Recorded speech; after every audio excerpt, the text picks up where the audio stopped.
Salary agreement signed for Tobago's doctors. The Chief Secretary is concerned about recent spate of gun-related crimes on this island, and Tobago expects to be treated fairly in upcoming budget. InfoUpdate, bringing you the latest news, views and reviews, along with responses, comments and events affecting you. Brought to you by the Information Division of the Tobago House of Assembly. A salary agreement is now in place for doctors attached to the Tobago Regional Health Authority, the TRHA. This was done earlier today, following days of protest by the doctors during their lunch break. Omadara Mills reports. According to the authority's Chief Executive Officer Brent Murphy, the agreement is for the period 2009 to 2011 and 2012 to 2014. We agree that this has been outstanding, and it gives us great pleasure to finally do the needful and move forward with the business of taking care of the health of the people of Tobago. The doctors were unhappy because they were not being paid on par with their Trinidad counterparts. Their representative had complained of getting 2008 salaries in 2015, despite promises of upgrades. Today, the chairperson representing the medical arm of the PSA, Dr. Gillian Wheeler, expressed her relief that the final stage in the process is now completed. I would just like to thank the Tobago Regional Health Authority for signing this agreement. And the TRHA's CEO promised that the new salary payments will start by the end of October, while the arrears will commence by January of next year. I'm Omadara Mills for InfoUpdate. Switching gears, the Chief Secretary Orville London says he is concerned about the increase in the number of gun-related crimes on this island.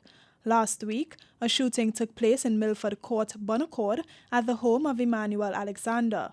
No one died, but that very night, 17-year-old Shanice Roberts was shot dead in Mount St. George.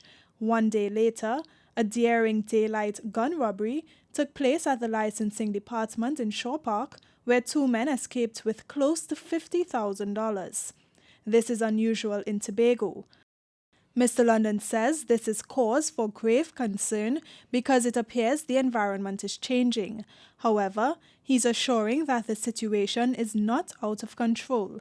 He says Tobagonians can also help by working with the police service. The police officers are better friends to us than the criminals, and therefore, if we have to make a choice between alliances, let us ally with the police officers, and that means passing on any information that you consider relevant. The Chief Secretary says the situation once again underscores the Assembly's position that this island requires a specific crime plan. Monday is budget day, but a team from the Tobago House of Assembly got a chance to meet with the Minister of Finance in final pre-budget consultations. Keyshawn Wilson tells us how that turned out. The Chief Secretary headed the group that consisted of his Secretary for Finance and Enterprise Development, among others.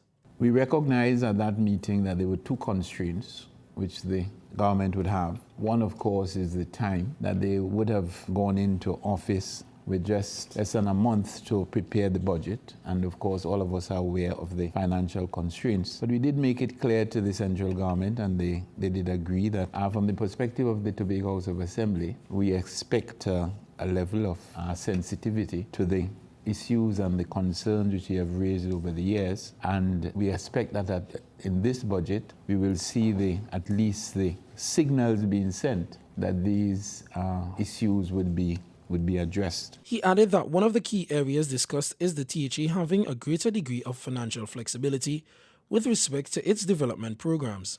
Mr. London says the funding of critical projects in Tobago, like the construction of the Scarborough Roman Catholic and Scarborough Secondary Schools, police stations, the A&R Robinson International Airport's terminal, the Fire Services headquarters, the Correctional Institute at Hope, and the Roxborough Administrative Complex must also be addressed. I'm Keyshawn Wilson for InfoUpdate.